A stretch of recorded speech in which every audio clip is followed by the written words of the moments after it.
Hello friends, welcome to R M English classes. R M English classes में आप सभी का स्वागत है। दोस्तों, आइए देखते हैं आज इडियम्स एंड फ्रेजेस का महत्वपूर्ण पार्ट, दूसरा पार्ट हम देखते हैं। इसके पहले मैं एक पार्ट बना चुका, अगर आप उसको नहीं देखें तो उसको देख लीजिए। तो ये बहुत ही महत्वपूर्ण इडियम्स हैं जो कि हर एग्जाम में पूछे जाने वाले हैं। ये स्कूल प्लस कंपटीशन हर जगह काम आने वाले हैं। तो देख लेते हैं। 10 इडियम्स हम लेंगे प्रतिदिन। पहला इडियम्स है eight a stone's throw. Eight a stone's throw माने होता है नियर, नियर या मतलब पास। ठीक है, तो स्टोन्स थ्रो याद कैसे होगा, मैं पूरा इडियम्स जो है ट्रिक के साथ बता दे रहा हूँ ताकि आप आराम से याद कर लें। तो एट ए स्टोन्स थ्रो ये मतलब देखिए होता क्या है, इडियम्स एंड फ्रेजेस ये सब मेटाफरिक अर्थ लिए जाते हैं। ठीक है, और इसका मान के अर्थ लिया जाता है, शाब्दिक अर्थ हमेशा नहीं लिया जाता है। उसका सेंस समझना होता है कि क्या है, क्या कह रहा है। जैसे हिंदी में मुहावरे और लोकोक्तियाँ होती हैं, किसी की कही हुई बात होती हैं, वो हमेशा चलती रहती हैं, तो मुहावरा बन गया, भाषा का एक भाग बन गया। उसी तरह से अंग्रेजी में भी है मुहावरे। तो इंग्लिश में ज़्यादातर मुहावरे जो है ग्रीक और लैटिन भाषा से आए हैं, तो वो इस तरह से सिचुएशन से निकल कर आए हैं। तो किस सिचुएशन से निकल कर आए हैं, किस तरह की बात से आए हैं, तो हम उस सब ट्रिक आपको बता रहे हैं। वो ओरिजिन कहाँ से हुई है सब बता दे रहे हैं, और आप आराम से आप याद कर लेंगे इस तरह से। तो पहला है एट ए स्टोन्स थ्रो, माने पास होता है, नियर होता है। अब इसमें कैसे याद करेंगे। स्टोन माने पत्थर, थ्रो माने फेंकने। पत्थर को फेंकोगे तो आपके पास ही तो रहेगा, कुछ दूर, बहुत दूर तो जाएगा नहीं। इस तरह से एट ए स्टोन्स थ्रो माने पत्थर के फेंकने पर, यानी कि पास, पास ही रहना, पास होना। ठीक है, एट ए स्टोन्स थ्रो पत्थर को फेंकने पर। शाब्दिक अर्थ क्या निकल रहा है, पत्थर को फेंकने पर, यानी पत्थर फेंकेंगे तो पास ही तो रहेगा, आपने अपने हाथों से फेंकेंगे तो बहुत दूर तो जाएगा नहीं। तो इस तरह से कि कई किलोमीटर दूर चला गया तो पास ही रहेगा, तो इस तरह से इसका मतलब होगा पास।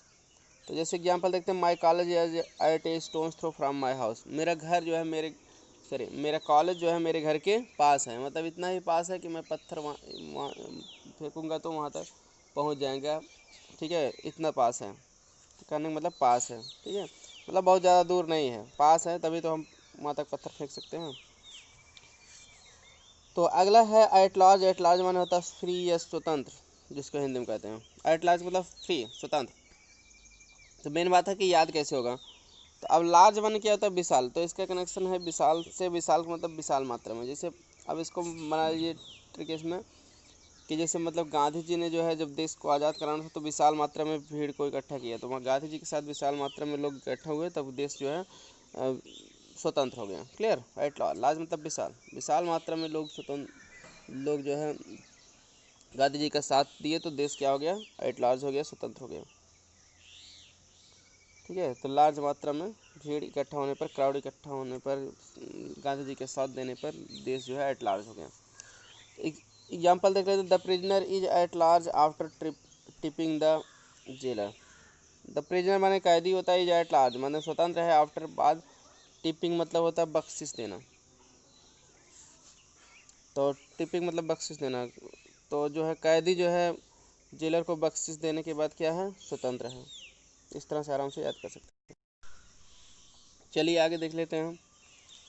ठीक है, कि all Greek and Latin. All Greek and Latin का मतलब क्या होगा, समझने में बहुत कठिन। तो याद कैसे होगा, आल ग्रीक, आल माने पूरी तरह से, ग्रीक माने होता है ग्रीक भाषा, लैटिन माने लैटिन भाषा। पूरी तरह से मान लीजिए ग्रीक और लैटिन भाषा में आपको कोई चीज़ लिखा हुआ मिला है तो आपके लिए क्या होगा, समझने में बहुत कठिन होगा, क्योंकि ग्रीक और लैटिन भाषा कठिन होती है। क्लियर। तो इंग्लिश आपको आता है तो ग्रीक एंड लैटिन भाषा में मिल गया तो समझने में बहुत कठिन। पहले के समय में ग्रीक और लैटिन भाषा बहुत ही स्टैंडर्ड भाषा मानी जाती थी। ठीक है, और सबको आता भी नहीं था, तो जो बोलता था तो वो बहुत मतलब कि उसका इम्प्रेसिव पर्सन माना जाता था कि हाँ ये ग्रीक और लैटिन भाषा जान रहा है, मतलब समझने में बहुत कठिन है तब भी जान रहा है। तो ग्रीक एंड लैटिन तो समझने में बहुत कठिन होता है, इतना जान लीजिए आप। पूरी तरह से ग्रीक और लैटिन भाषा में रहेगा तो वेरी डिफिकल्ट टू अंडरस्टैंड, समझने में बहुत कठिन। वाक्य क्या होगा इसका प्रयोग, English literature is all Greek and Latin to him. मान लीजिए कोई आदमी, उसके लिए जो है अंग्रेजी साहित्य समझने में बहुत क्या है, कठिन है, क्योंकि ठीक है कोई भी चीज़ समझने में बहुत कठिन रहेगा, उसके लिए all Greek and Latin use किया जाता है। जो इंग्लिश नहीं पढ़ा है अच्छे ढंग से, जिनकी जानकारी, जिसको इंग्लिश की जानकारी नहीं है, उसके लिए ऑल ग्रीक एंड लैटिन हो जाएगा ये इंग्लिश। अगला है at home in. At home in माने होता है बिल वर्स्ट इन, किसी चीज़ में दक्ष होना। जैसे एट होम इन याद कैसे होगा, ट्रिक क्या होगी, इन माने में होता है अंदर होता है, होम माने घर, एटमॉस्फेयर तो घर पर। जैसे स्कूल में कोई जानकारी आपको दिया गया तो उसको आप घर पे जब आएंगे तो घर पर जो है अच्छे ढंग से जो है जब स्टडी करेंगे तभी तो आप उसमें जो है दक्ष होंगे। केवल टीचर के पढ़ा देने से थोड़ी ना दक्ष हो जाएंगे। इस तरह से एट होम इन माने दक्ष होना। He is at home in English, वह इंग्लिश में दक्ष है। He is at home in Sanskrit, Hindi किसी भाषा में कोई आदमी दक्ष है तो एट होम इन लगे। इसमें एक बात और ध्यान दीजिए कि कॉमन एरर्स में भी आ सकते हैं। एट होम के साथ यहाँ इन ही भरा जाएगा। He is at home dash करके किसी सब्जेक्ट का नाम। अगला देखिए रेड लेटर डे है। रेड लेटर डे माने होता है महत्वपूर्ण दिन होता है, इंपॉर्टेंट डे होता है। तो याद कैसे होगा रेड लेटर डे, मतलब कि इतना ज़्यादा महत्वपूर्ण दिन है उसको लाल अक्षरों में लिखा जा रहा था। कहने का मतलब ये इंपॉर्टेंट डे है, महत्वपूर्ण दिन है। लाल अक्षर का दिन मतलब महत्वपूर्ण दिन।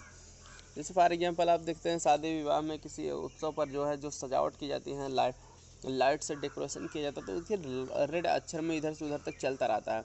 क्यों? क्योंकि वो महत्वपूर्ण दिन होता है, इसलिए ऐसा उस दिन सजावट किया जा रहा है। तो कहने का मतलब इतना अच्छा महत्वपूर्ण दिन है कि उसको लाल अक्षरों में लिखा गया है। तो रेड लेटर डे का कनेक्शन बस कर लीजिए। एग्जाम्पल देख लेते हैं। 15 अगस्त 1947 is a red letter day in the history of our country. 15 अगस्त 1947 जो है हमारे देश के इतिहास में जो है एक महत्वपूर्ण दिन है। तो 15 अगस्त का दिन जो है हमारे देश के इतिहास में एक महत्वपूर्ण दिन है। इस तरह से आराम से आप याद कर सकते हैं। ठीक है, इस तरह कोई भी महत्वपूर्ण दिन बता देंगे। किसी 26 जनवरी 1950 और 26 जनवरी 1950 भी आप कह सकते हैं is a red letter day in the history of India. Bharat के इतिहास में एक बहुत ही महत्वपूर्ण दिन है क्योंकि उस दिन संविधान लागू हुआ था। इस दिन हमारे देश को स्वतंत्रता मिली थी 15 अगस्त 1947 की। इस तरह से कोई भी दिन महत्वपूर्ण दिन बता। तो चलिए अगला देखते हैं। एट हिज फिंगर्स इंड माने हर समय याद। तो याद कैसे होगा? फिंगर माने क्या होता है? उंगली, इंड माने अंत, अंगुलियों पर अंत। जैसे बहुत लोग देखते होंगे आपकी अंगुलियों से अपने ऐसे ऐसे कैसे याद करते रहते हैं, अंगुलियों से, अंगुली के माध्यम से कैलकुलेशन करते हैं, याद करते हैं। तो एट हिज फिंगर्स इंड मतलब रेडी इन माइंड, दिमाग में हर समय मतलब याद है। एट हिज फिंगर्स इंड मतलब कि हर समय याद। तो मतलब कोई भी चीज़ उससे पूछोगे तो वो अपनी अंगुलियों से बता देगा, ठीक है, बिना किताब खोले। तो कहने मतलब उसको हर समय याद है, ठीक है, केवल अंगुली के सहारे वो बता देगा, ठीक है। उसके मतलब अंगुलियों पर हर रूल्स हैं, हर नियम हैं, हर जानकारी है। तो यानी कि मतलब क्या, अंगुलियों का अंत पर है, मतलब क्या, अंगुली पर ही उसके सब कुछ याद है। तो the rules of grammar are at his fingers end. Sentence क्या होगा? ग्रामर के नियम उसकी अंगुलियों पर हैं, अर्थात वो हर समय याद है। The rules of grammar, grammar के नियम आर हैं एट हिज फिंगर्स इंड, हर समय याद। तो ग्रामर के नियम उसे हर समय याद हैं। अगला महत्वपूर्ण इडियम्स है, बहुत पर ज़्यादा आता है परीक्षा में, bag and baggage. Bag and baggage माने क्या होता है? विथ ऑल बिलोंगिंग्स, सभी वस्तुओं के साथ। बिलोंगिंग्स माने होता है थिंग्स, सभी वस्तुओं के साथ। कम्प्लीटली भी इसका दूसरा अर्थ होता है, कम्प्लीटली माने पूर्णतया, कम्प्लीटली। तो सभी वस्तुओं के साथ या पूर्णतया। जिसके लिए हिंदी में भी कहते हैं हम बोरिया बिस्तर के साथ, ठीक है। हिंदी में अक्सर लोग कह देते हैं मुहावरेदार शब्द बोरिया बिस्तर के साथ। बैग एंड बैगेज, बोरिया बिस्तर के साथ। तो जैसे याद कैसे होगा? बैग, जैसे बैग माने क्या होता है? बैग में थैला होता है। बैगेज, बैगेज मतलब होता है सामान, क्योंकि बैग में जितनी हम चीज़ें रखते हैं तो उससे रिलेटेड उसको बैगेज कहते हैं। तो बैग एंड बैगेज माने बोरिया बिस्तर के साथ। तो मतलब बैग, जैसे कोई आदमी कहीं जा रहा है तो बैग तो ले ही जा रहा है, उसके साथ जितने सामान है, सामान को भी अब बैग के साथ लेके जा रहा है, उसको कहते हैं बैग एंड बैगेज, बोरिया बिस्तर के साथ। तो इसका सेंटेंस यूज देख लेते हैं हम। द इंग्लिश माने अंग्रेज लोग। देखिए इंग्लिश पर अद्दा लग जाता तो अंग्रेज लोग हो जाता उसका अर्थ, केवल इंग्लिश रहता तब इंग्लिश अंग्रेजी होता। द इंग्लिश, अंग्रेज लोग लेफ्ट इंडिया, भारत को छोड़े, बैग एंड बैगेज, बोरिया बिस्तर के साथ, इन 1947, 1947 में। तो अंग्रेज लोग 1947 में भारत को बोरिया बिस्तर के साथ छोड़ दिए, मतलब पूर्णतया छोड़ दिए। क्लियर? इस तरह से आप कोई भी सेंटेंस दूसरा बना सकते, जैसे मान लीजिए Mohan has left China bag and baggage in 2020। इस तरह से मोहन 2020 में चाइना को बोरिया बिस्तर के साथ छोड़ दिया। कोई भी देश, मतलब कोई आदमी छोड़ दिया, स्थान छोड़ दिया, तो उसको भी कह सकते हैं। इसमें आपको एक और बात बता देना है कि कॉमन एरर में भी इससे क्वेश्चन अक्सर आ जाते हैं, देखे गए हैं। तो उसमें कैसे क्वेश्चन है? द इंग्लिश लेफ्ट इंडिया, अब यहाँ विथ बैग एंड बैगेज दे देगा, मतलब बोरिया बिस्तर के साथ। हिंदी में देखिए साथ है, लेकिन बैग एंड बैगेज पहले विथ नहीं आएगा, इसमें आपको ध्यान देना है, नहीं तो आपका गलत हो जाएगा, ये सुपरफ्लुअस एरर हो जाएगी। अगला देखते हैं इडियम्स, महत्वपूर्ण इडियम्स जो है। अगला है बीट अबाउट द बुश, माने होता है to come indirectly to the point, माने घुमा फिरा कर बात करना। टू कम आना, इनडायरेक्टली अप्रत्यक्ष रूप से, टू द पॉइंट माने किसी बात पर अप्रत्यक्ष रूप से आना, यानी घुमा फिरा कर बात करना। तो याद कैसे होगा, मोहन इज वन, ठीक है। तो सेंटेंस में इसका यूज है मोहन इज वन। मोहन एक ऐसा व्यक्ति है who always beats about the bush, जो हमेशा घुमा फिरा कर बात करता है। अब देखिए हु मतलब क्या है, वन प्रोनाउन है, मोहन इज वन, मोहन एक ऐसा, वन मीन्स व्यक्ति हु ऑलवेज, जो हमेशा बीट्स माने बीट, देखिए हु के अनुसार जो है लगेगा, तो मोहन एक वचन है तो बीट्स हो जाएगा, बीट्स अबाउट द बुश, जो हमेशा घुमा फिरा कर बात करते हैं। तो बात करें याद कैसे होगा बीट अबाउट द बुश, ये मुहावरा कहाँ से निकल गया। इसमें एक कहानी है कि ग्रीक भाषा में कि बीट अबाउट द बुश, जिससे क्या था कि मालिक था तो कुछ लोगों को रखा था काम पर, तो बुश मतलब झाड़ी, तो झाड़ी को जो है सफाई करने का काम वहाँ पर रखा गया था। उसको रखा था कि झाड़ी को काट डालो, ठीक है, और वहाँ पर उसको काट कर सफाई कर डालो, ठीक है। वहाँ पर कुछ और भी कार्य थे। तो जब मालिक जब चला जाता था तो वो लोग काम नहीं करते थे, जब आने लगता था दूर से वो लोग झाड़ी को क्या करने लगते थे, बीट मतलब पीटने लगते थे, ताकि उसको लगे कि दूर से झाड़ी हिल रही है, देखिए वो लोग उसको कटाई कर रहे हैं, काम कर रहे हैं। इस तरह से जो है वहाँ से मुहावरा निकल कर आए।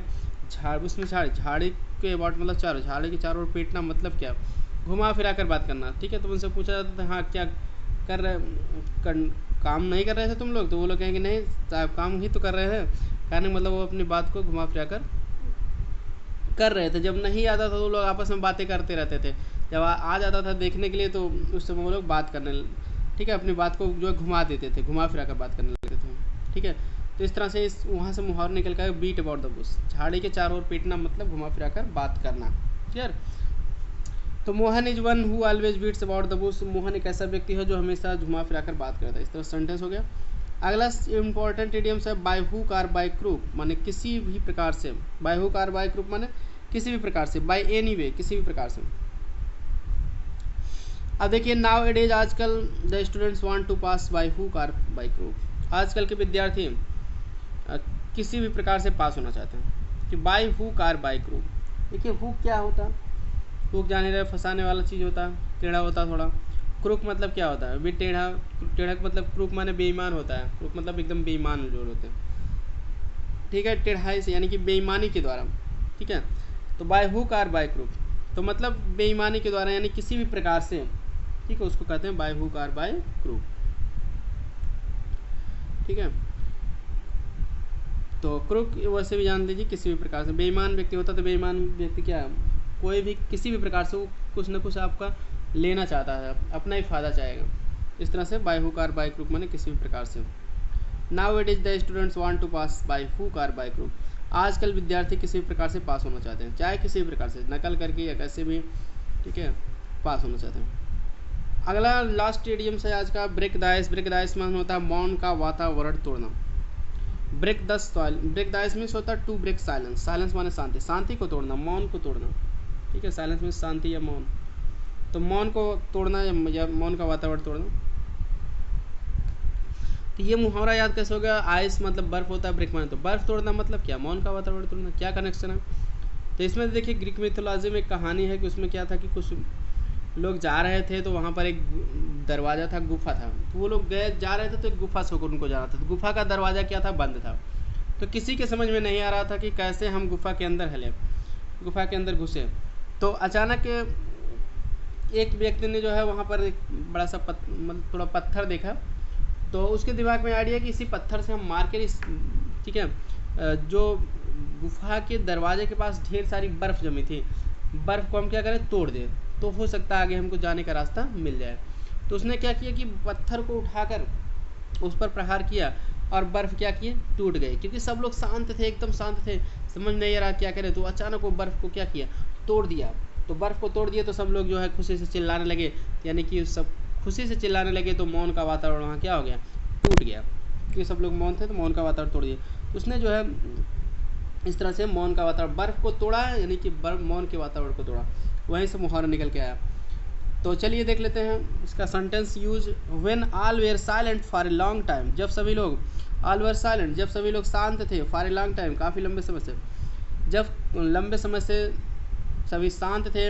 आई decided to break the ice, तब मैं मौन का वातावरण तोड़ने का प्रयास किया। इस तरह से इसको आप आराम से याद कर सकते हैं।